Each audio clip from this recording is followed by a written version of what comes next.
himself comfy on my shoulder, huh? Careful. He'll scratch at my shoulder. He'll nibble at my clothes. He's funny. Funny little guy. Come here.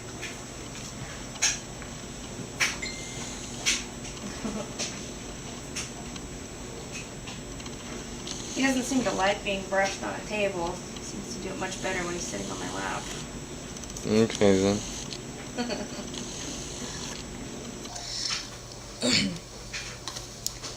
So this is Sprig. This is my Jersey Woolly, I think is what we decided that he was. And that's what he looks most like if you go do the searches for it. And I believe a Jersey Woolly is a mix between a dwarf of some sort and an Angora. But I don't remember which dwarf. So I got Sprig from the Humane Society. Karen Hansey's Humane Society in Newton, Kansas. We originally went looking for a companion for Gunner.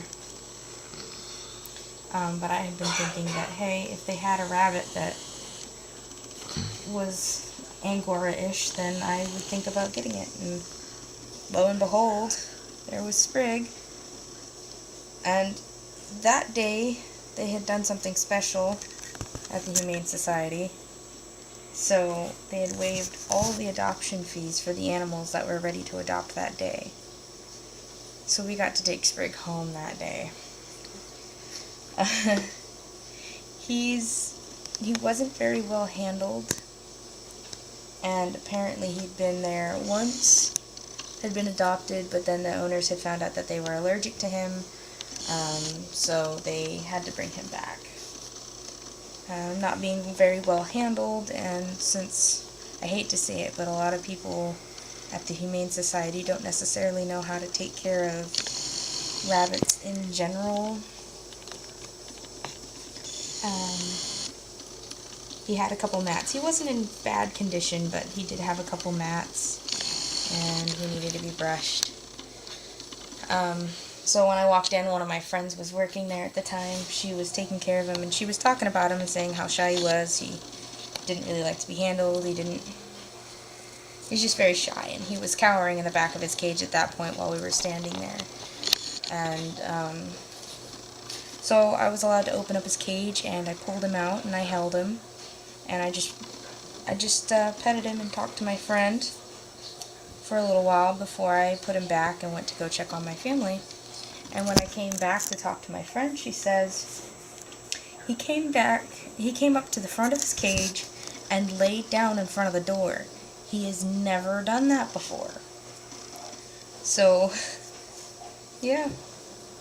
I thought that was fairly interesting. She's like, whatever bunny whispering you did was really good. And I'm like, I just picked him up and I petted him a little bit. I don't know, nothing real special. So after that, we adopted him. Now, because of his fur type, he does have to be brushed every day to every other day. And because of his fur type, I do have him in an indoor wire cage. It's fairly nice, though. But that's so his fur doesn't get tangled, it doesn't get saturated in his urine and stuff. And every once in a while you should probably trim rabbits like this, because they might get a little warm.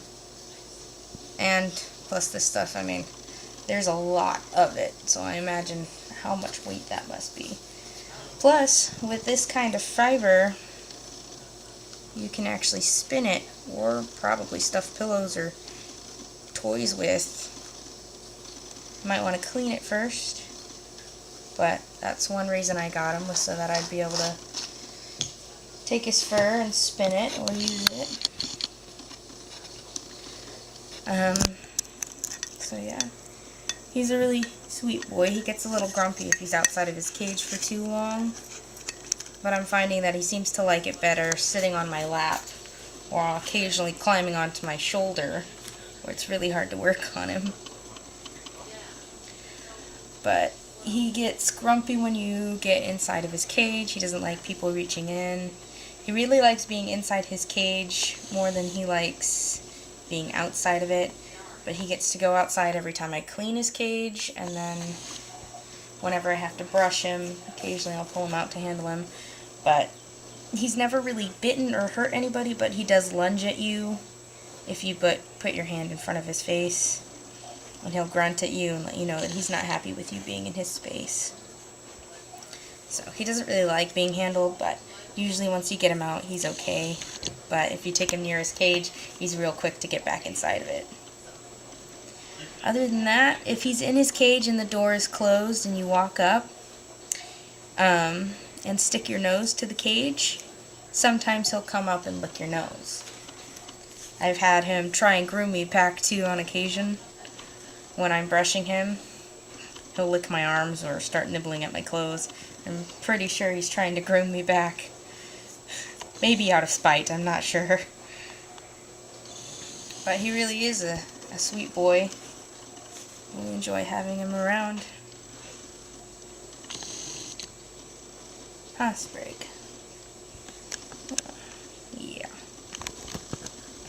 So, yeah, this is kind of my routine. I have to go through all this fur, get some mats out, and all that fun stuff. But he's really a good boy. He's fixed, so he can't have any babies, but that's okay. He's just a good boy. Sweet boy. He likes being kind of left alone. But I think he also enjoys being able to be seen sometimes.